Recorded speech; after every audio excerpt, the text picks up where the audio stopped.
Bonsoir à tous. Alors, on se retrouve pour cette étude de préparation à ce grand jour gigantesque de l'Akba Omer. Le but, c'est de voir différents points. Déjà sur le jour en soi de l'Akba Omer, puisque en soi, il a une signification ce jour. Et en plus de ça, c'est aussi la Iloula de Rabbi Shimon Bar Yochai. Et donc, de voir aussi quelques points par rapport à ça. En quoi c'est un jour spécial, les ségoulottes de ce jour, la puissance de ce jour, etc. Alors, notre étude, elle est basée dans le livre Al-Kha Agada qui parle du Homer. Là, on est basé selon Rav Yosef. C'est pareil pour les Ashkenazim et les Sfaradim. Quand ça change pour les Sfaradim ou pour les Ashkenazim, on le précise. Alors, l'Akba Omer, il nous dit ici, c'est un jour de Hitlahavut. L'Akba Omer, c'est un jour de Hitlahavut. Donc, Hitlahavut, c'est et parce qu'il y a des Hitlahavut du feu, parce qu'on a l'habitude de faire des feux ce jour-là, comme vous le voyez derrière moi sur ce fond d'écran joli. Et aussi la Hitlahavut du lève, les feux, les flammes du cœur en quelque sorte. C'est un jour qui est très spécial où on a l'habitude d'allumer des feux. C'est aussi la Yuda de Rabbi Shimon Bar Yochai, on va en parler juste après.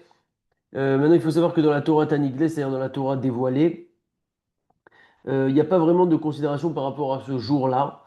Mais ça, en fait, ça vient plutôt de la Kabbalah, des des livres de Chassidut, etc. Et de base, ceux qui allaient au kiver de Rabbi Shimon Bar Yochai, c'était principalement des sages de la Kabbalah ou des Chassidim. Mais aujourd'hui, ça s'est répandu de partout et tout le monde fête en général l'Akba Omer. Maintenant, de quoi il s'agit quand on parle de l'Akba Omer? Alors, en fait, le Shem Ishmuel, il explique comme ça que l'Akba Omer, il y a une allusion à l'Akba Omer dans la Torah, il y a marqué Gal Haed. On va voir de quoi il s'agit, c'est très intéressant. Yaakov Avinu, après qu'il était 20 ans chez Lavan, son beau-père, il a vu que c'était en train de tourner mal là-bas, et donc Akadosh Baruch Hu, il s'est dévoilé à lui, et il lui a dit, retourne dans la terre de tes pères, et je serai avec toi là-bas. Et donc Yaakov Avinu, il a pris toute sa famille, il a pris ses biens, etc., et il a quitté Lavan. Et il a fui, en fait, de chez Lavan. Alors là, il y a une question qui est posée. Euh, Pourquoi est-ce qu'il a dû fuir de chez Lavan? Akadosh Baruch Hu, il lui a promis qu'il allait l'aider. Dans tous les cas, il lui a fait une promesse quand il s'est dévoilé à lui. Et si on veut dire que c'est parce qu'il voulait pas compter sur le miracle, alors dans tous les cas, on peut pas dire ça parce que dans tous les cas, il aurait eu besoin d'un miracle et d'une aide divine quand Lavan l'a poursuivi. Euh, Et donc, il est marqué là-bas, quand Lavan il l'a poursuivi, alors Akadosh Baruch Hu, il est apparu à Lavan et il lui a dit, garde-toi de toucher en quelque sorte Yaakov. Et à ce moment-là, il y a comme une montagne de pierres qui s'est mise entre eux deux, entre Yaakov et entre Lavan, Gal Avanim, pour pouvoir séparer en fait Yaakov Avinu de Lavan. Et la question, c'est pourquoi est-ce que Yaakov Avinu, il avait besoin de fuir, puisque dans tous les cas, allait arriver cette étape où il allait avoir besoin de se tenir face à Lavan et qu'il allait avoir besoin d'une aide divine. Alors, comme on le sait, Maaseh Avot Sibal Lavani, c'est-à-dire que les Maasim de nos ancêtres, de nos Avot, sont un signe pour leurs descendants. Et ils ont mis dans leurs actions une façon de se comporter dans notre vie. C'est-à-dire que oui, il y a une histoire qui s'est passée avec Yaakov, par exemple, mais ça doit nous amener à quelque chose pour nous aujourd'hui. Donc, en fait, il nous dit ici que le fait que Yaakov Avinu quitte la maison de Lavan, alors, ça, il devait en fait quitter les forces du mal. Il devait quitter le Yetzer Hara. Et dans ça, il nous a donné à nous il nous a transmis ce potentiel-là. Quand aujourd'hui on veut se déconnecter du Yetzer Hara, alors la première étape, c'est dans tous les cas déjà de fuir, avant tout de fuir. Comme Yaakov Avinu il l'a fait, il a fui. Après, on va arriver avec le lien avec l'Akba Omer, ne vous inquiétez pas. Donc il a fui, et seulement après qu'il a fui et qu'il a fait tous les efforts qui étaient possibles pour s'éloigner du mal, c'est là qu'il a reçu l'aide divine pour faire cette séparation. Et comme on a dit qu'il y a eu un gal, gal, ce gal, ça veut dire une montagne en fait de pierre, qu'il y a eu pour faire une séparation, une protection entre lui et entre le mal. Et après, ça lui permettait de pouvoir maintenant se rapprocher du bien en rejoignant la maison de son père, etc. Mais cette montagne-là de pierre, elle a été faite que dans une seconde étape. Seulement après que lui, il ait fait le maximum pour fuir. Et en fait, le Gal, cette montagne de pierre, ça peut se lire aussi Lag. Lag, c'est le Lamed Gimel, donc c'est 33e jour. Et donc ce 33e jour, il symbolise en fait cette montagne de pierre. Et en fait, ça nous montre qu'on a en fait deux étapes. Et aussi à l'époque de la sortie d'Égypte, il y a eu aussi ces deux étapes. Quand on est sorti d'Égypte, pareil, on devait fuir le mal, on devait fuir la Touma. On était à la 49e porte d'impureté, on devait absolument fuir dans une première étape. Parce que sinon, on n'aurait pas pu tenir plus devant le mal, on aurait pu Shalom, atteindre la 50e porte d'impureté. Et donc, c'est pour ça que Pazon, on est sorti avec empressement, on devait sortir très rapidement avant de s'enfouir comme ça dans de cette impureté. Et c'est seulement après qu'on ait suffisamment fui que là, on a pu complètement se séparer du mal, que là, on a pu maintenant faire, encore une fois, cette séparation avec le mal. Et maintenant, la deuxième étape, c'était de se rapprocher de la Gdusha. Et donc, ces jours-là qu'on a, qui sont entre la Yetziat Mitzrayim, la sortie d'Égypte, et Kabbalat Torah avec Shavuot, ce sont des jours de préparation. Et en fait, c'est divisé en deux étapes. Au début, le principal, c'est sur un mode Yetziat Mitzrayim, sortie d'Égypte, c'est-à-dire fuir, se déconnecter du mal, comme quand on a quitté l'Égypte. Et ensuite, la deuxième étape, c'est avec une aide divine que puisse s'établir ce gal-là, comme cette montagne de séparation, cette montagne de pierre qu'il y a eu avec Yaakov, pour le séparer de Lavan. Alors là aussi, pareil, il y a cette montagne de séparation qui peut se mettre. Et à ce moment-là, on peut se préparer pour recevoir la Torah. Et c'est quand que cette montagne de séparation, ce gal, encore une fois, gal, ça veut dire un mont, c'est quand? Ben, c'est Beyom Lag, le jour de Lag Baomer, justement. Quand on est sorti d'Égypte, on était sur le mode Yetziat Mitzrayim, c'était la première étape de se déconnecter du rat, du mal, de fuir, etc. Et d'ailleurs, on a mangé encore le pain avec lequel on est sorti d'Égypte pendant les 30 premiers jours jusqu'au 14 Iyar. Le 15 Iyar, la manne, elle a commencé à tomber du ciel. Et après 3 jours, alors là, ça y est, il n'y avait plus aucun reste du pain qu'on a ramené avec nous d'Égypte. Et donc là, ça tombe le Yutred Be'iyar, le 33e jour. Et là, on s'est complètement déconnecté de toute l'influence qu'on avait d'Égypte. Et donc là, c'était la deuxième partie après l'Akba Omer, une partie qui était en direction de Matan Torah, du nom de la Torah, pour pouvoir purifier notre cœur, etc. Donc en fait, on voit que l'Akba Omer, pour résumer l'idée qu'on a vue maintenant, alors on a dit que quand Yaakov Avinu, il a quitté la vanne, d'abord, première étape, il a fui le mal, et ensuite il y a un mont de pierre comme ça qui s'est mis pour séparer, et ensuite il a pu attaquer la deuxième étape de se rapprocher maintenant du bien. Alors c'est pareil avec l'Akba Omer, qui tombe en fait dans cette période du Homer, jusqu'à l'Akba Omer, on est encore dans la fuite, on va dire, de l'Égypte, alors que après, on est plus dans la direction du don de la Torah. Et l'Akba Omer, c'est pile au milieu de ça, et c'est pour ça que l'Akba Omer en soi, il a une signification au-delà sans parler du fait que c'est la Ilua de Rabbi Shimon Bar Yochai, le jour de la Gomer a une signification particulière en termes de timing, on va dire. Euh, un autre point, c'est que il est marqué comme ça. Il y a une Gemara où on dit il y a trois parties dans la nuit. Et dans la dernière partie de la nuit, le dernier tiers de la nuit, alors on dit que le bébé il tète du lait de sa mère, la femme elle parle à son mari, c'est-à-dire qu'en fait dans le dernier tiers de la nuit il se passe des choses, les gens commencent un petit peu à se réveiller. Pourquoi? Parce que c'est le dernier tiers, c'est le tiers qui est le plus proche du jour, et donc il commence à y avoir du mouvement.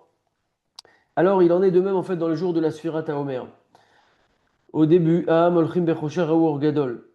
Aor Gadol ou Or Torah Bechag HaShavuot. Ou Beshlish Aron Shalimei Asfira, Kvar Matril Aor Gadol et Itnotzes. Dès lors qu'on rentre dans le dernier tiers en fait de la Sfira, du conte du Homer, alors là on commence à avoir cette lumière qu'on peut entrevoir, qu'on peut voir apparaître, c'est la lumière de la Torah.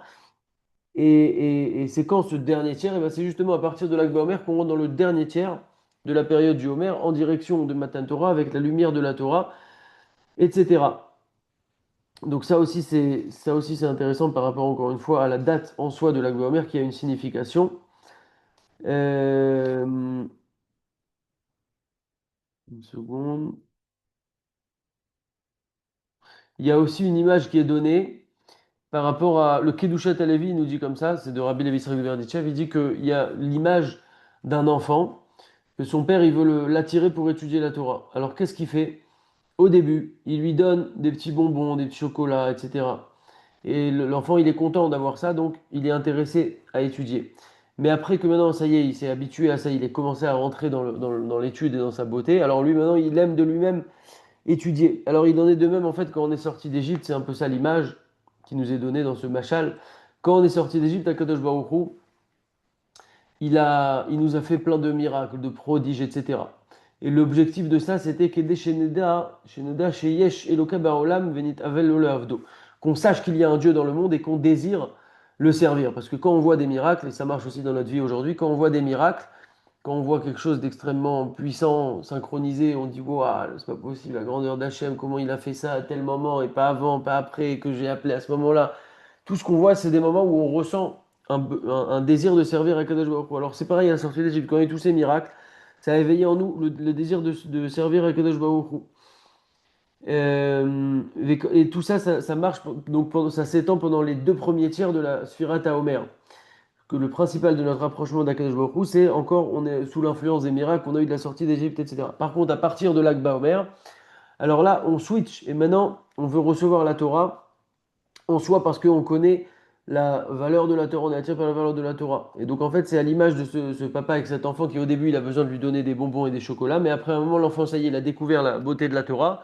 Il est attiré lui-même à aller étudier, même sans bonbons. Et donc, dès lors qu'on rentre dans ce troisième tiers, dernière période du Homer, dernière ligne droite, en direction du don de la Torah. Alors là, ça y est, on n'a plus besoin que Hachem nous fasse des miracles, des prodiges. On a passé cette étape. Maintenant, c'est la lumière elle-même de la Torah qui nous attire. Et ça, c'est aussi, encore une fois, l'idée que l'Akba Omer a une signification euh, en soi. Donc, on a dit que Reinu Imken, donc d'après tout ce qu'on a vu, que l'Akba Omer, il y a Yeshbo Ma'ala Ve'ara Meyuchedet, il y a un niveau élevé particulièrement en soi du jour de l'Akba Omer. Et ça vient aussi d'événements qui se sont passés à cette date-là. Qu'est-ce qui s'est passé à cette date-là, le jour de l'Akba Omer? Alors, premièrement, il y a deux événements. Premièrement, les élèves de Rabbi Akiva, ils ont, euh, ils ont arrêté de mourir. À partir de ce jour-là, le din, la rigueur, elle est adoucie. À partir de ce jour-là, dans la Sfirat Omer. Et il y a plus de rachamim, plus de miséricorde. Et donc, les élèves de Rabbi Akiva, ils ont arrêté de mourir. D'après, on dit ils ont arrêté de mourir parce qu'Oulamout, alors qu'en fait, ils sont tous morts. Les 24 000 élèves sont tous morts. Après, on dit ils ont arrêté de mourir parce qu'on dit qu'en fait, c'était le Gilgul, la réincarnation de plusieurs personnes, ces 24 000, et qui sont revenus. Ils n'ont pas fini leur réparation à chaque fois. Ils sont revenus plusieurs fois dans différents corps. Mais à la fin, ils ont fini leur tikkun, leur réparation. C'est pour ça qu'on dit qu'ils ont fini de mourir à ce moment-là. Euh, la deuxième raison, c'est parce que dans la génération d'après, donc plus tard, alors il y a des grands secrets de la Torah qui ont été dévoilés à Rabbi Shimon Bar Yochai, euh,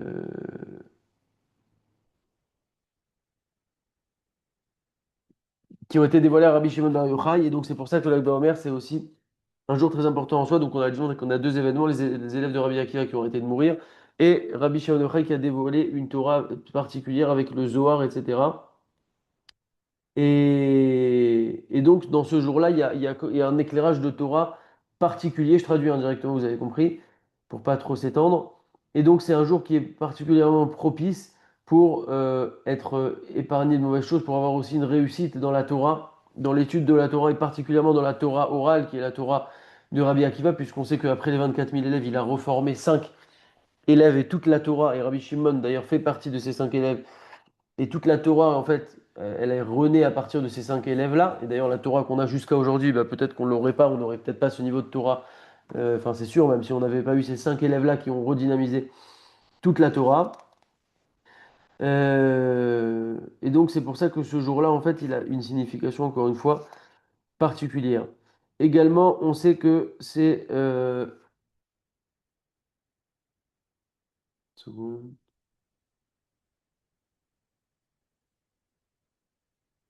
Euh,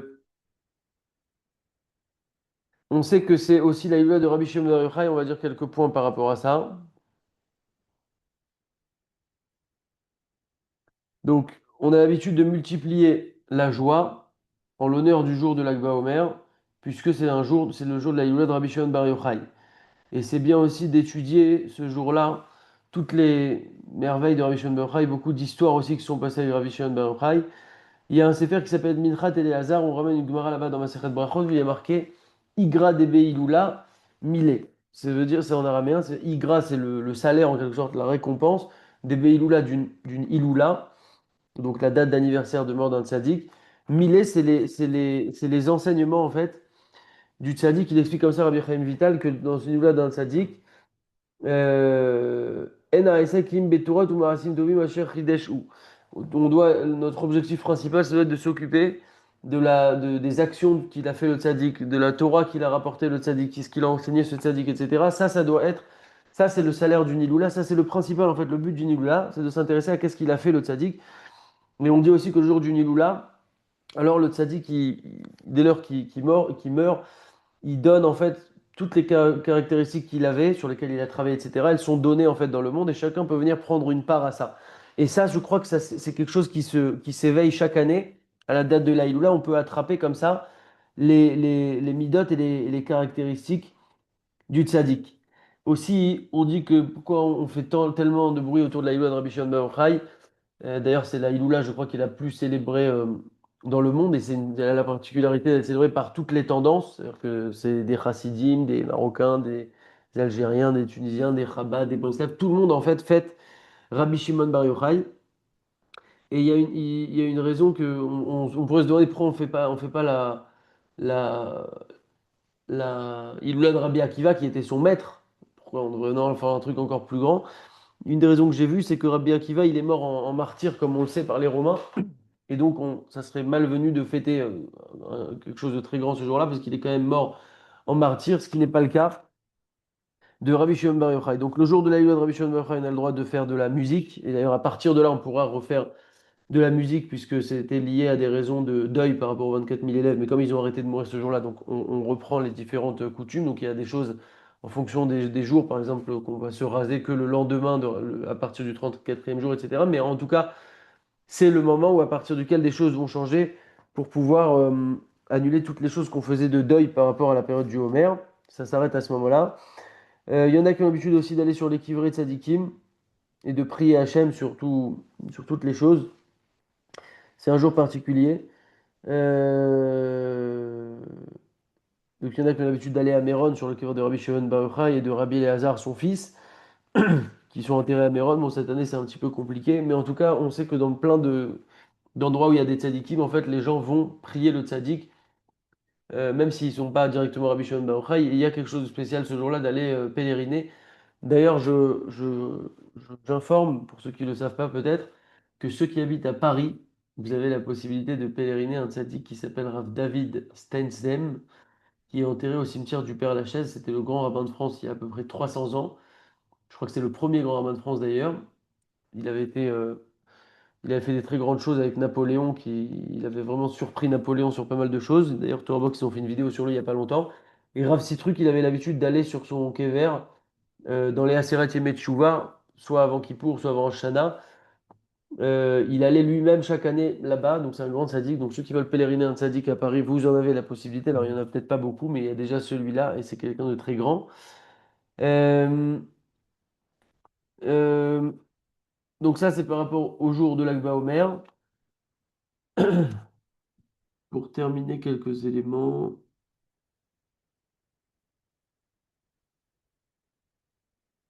Donc on sait que les élèves de Rabbi Akiva, ils sont morts parce qu'ils ne se témoignaient pas assez de respect et d'honneur mutuellement. Donc c'est bien en ce jour-là de se renforcer sur l'amour du prochain. Bon, c'est toute l'année qu'on doit faire ça, mais encore plus particulièrement ce jour-là. On dit aussi que Rabbi Shimon Bar Yochai, c'est la réincarnation de Moshe Rabbeinu. En fait, il a dévoilé la suite et la fin de la Torah de Moshe Rabbeinu, puisqu'il a dévoilé le Zohar. Moshe Rabbeinu, lui, il n'a pas pu rentrer en Eretz Israël, alors que Rabbi Shimon Bar Yochai était en Israël, donc il a en quelque sorte complété ce qu'il a pu faire. Il y a différentes ségoulottes que j'avais vues dans un livre l'année dernière.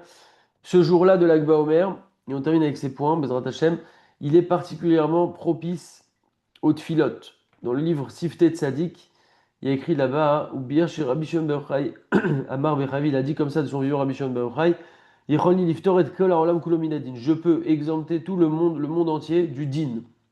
Il peut empêcher l'action du din de la rigueur, donc pour laisser place à la rachamim, la miséricorde.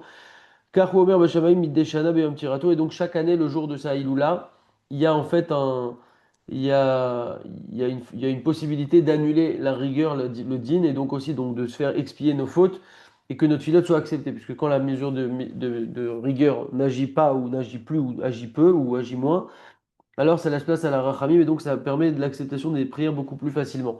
Même si on n'est pas en Israël, même si on est peu importe. C'est-à-dire on peut prendre, voilà, on allume une bougie, on prie pour Bisroud Rabbi Shimon Bar Yochai, et c'est un jour qui est très très grand et très kadosh et il ne faut pas qu'il passe à la trappe. Deuxièmement, il est marqué dans le livre Sfat Emet, euh, le Sfat Emet, il a entendu au nom du Chidouché Harim, son grand-père, que ce jour est propice pour la Yirat Shamayim, la crainte du ciel, donc de demander de la crainte du ciel, se renforcer dans la crainte du ciel. Également dans le Sefer Avir Yaakov Sadigura, il écrit là-bas que ce jour-là, on adoucit les dynimes. Et le Harizal aussi, il a parlé de cette notion-là, que ce jour-là, on adoucit les dynimes. Quatrième point, Rabbi Tzadok HaKohen Miloublin, il écrit dans son livre Pri Tzadik que ce jour-là, il est propice pour les Hasig Torah chez BLP pour attraper, recevoir la Torah chez BLP, donc la Torah orale. Ou Bechol Hashanah, et chaque année, que chez Bayom Ze, chaque année quand vient ce jour-là de l'Akba Omer, chaque personne peut liskot les filles kochol et Hasid Kabbalah d'Ivrei Torah chez Ardou Bayom Ze, Betorah chez Be'alpe, Velachen Kavro les Moed. On peut en fait attraper la possibilité de encore mieux étudier, encore mieux de comprendre la Torah, notamment chez BLP, ce jour-là. Cinquième point, euh, il y a marqué, on ramène au nom du Rav de Berniv, Breniv, que ce jour-là, il y a un Kohar l'If'ol Yeshua, d'activer des Yeshua, des délivrances. Euh, Il y a un passouk où on dit Adam ou Vehemat Oshira Hashem, que Hashem il va délivrer. Et ça, c'est la gématria, c'est la valeur numérique de Rabbi Shimon Bar Yochai. Et c'est pour ça qu'on a l'habitude d'aller chez des tzadikim ce jour-là, pour qu'ils puissent entraîner des Yeshua, des délivrances. Également dans le livre Sifte Tzadikim, il y a marqué là-bas que c'est bien de commencer un, une seconde. Celui qui doit commencer un traitement ou quelque chose, c'est bien de commencer ce jour-là. Il y a une aide particulière pour ça, par rapport à ça. Et c'est marqué aussi dans le livre Ora Vesimcha que ce jour-là, il est Mesougal les Chaim ou les Refoua. Il est propice pour la santé et pour la guérison. Également dans le Sefer Kedushat à Lévi, c'est je crois que ce qu'on a ramené tout à l'heure, que à partir de maintenant, on commence à recevoir, on est en direction de Kabbalat Torah et donc l'éclairage du don de la Torah commence dès ce jour-là. Également, dans le livre Shahar Issachar, il nous dit là-bas que ce jour-là, il est propice pour avoir des garçons. Il y a beaucoup de gens qui ont été sur le calendrier d'Arbi Shimon ben Yochai et ils ont promis que si ils ont des enfants, alors ils appelleront leur enfant Shimon et ils ont été exaucés. C'est quelque chose de très connu. Également, il écrit, Rav Naftali Katz, il écrit que quand on chante le Piyut Bar Yochai, c'est propice pour éclairer la Neshama. Également, dans le Sefer Amidot, le Moharan, Shedrichat Akeshet Belak Baomer Isegoula Lebanim. Je crois de tirer à l'arc à flèche, mais ça je suis pas sûr. C'est une ségoula pour avoir des garçons. Également, on nous dit que c'est un jour qui est Mesougal pour la Parnassa, pour la Parnassa, donc de prier pour la Parnassa. Également, Rabbi Yonatan Eibetchitz, il écrit que c'est un jour qui est propice à la tchouva, puisque le mérite de Rabbi Shimon va venir aider celui qui veut se purifier et donc faire teshuva. C'est bien aussi de prier pour tout ce qui est le logement, puisqu'on sait que Rabbi Shimon Yochai, il a beaucoup déménagé, il s'est déplacé à Yavne, après il était à Osha, après il était à Terkoua, après il était à Bnei Brak, après il s'est caché dans un Beth Midrash, après il s'est caché dans une grotte. Et donc on sait que Rabbi Shimon Yochai, il sait à quel point c'était difficile de bouger partout à droite à gauche, donc il sait quelqu'un qui est concerné, qui doit bouger tout le temps, etc., qui veut obtenir un logement fixe et un bon logement, c'est un bon jour aussi pour prier par rapport à ça. Euh, et on dit aussi que Rabbi Shimon Yochai, c'est le tzaddik qui est responsable de la Parnassa. Euh, donc demander la bracha dans la Parnassa. Et donc voilà, c'est un jour de Simcha, c'est un jour qui est très kadosh, c'est un très grand jour qu'il faut vivre au maximum, et en tout cas mieux que l'année dernière, qu'on puisse vivre ce jour de la meilleure façon possible, Bézant Hachem. Et voilà, un bon Lag Baomer à tout le monde, Bézant Hachem, je réactive les micros. Chazak ou Baruch. Une seconde.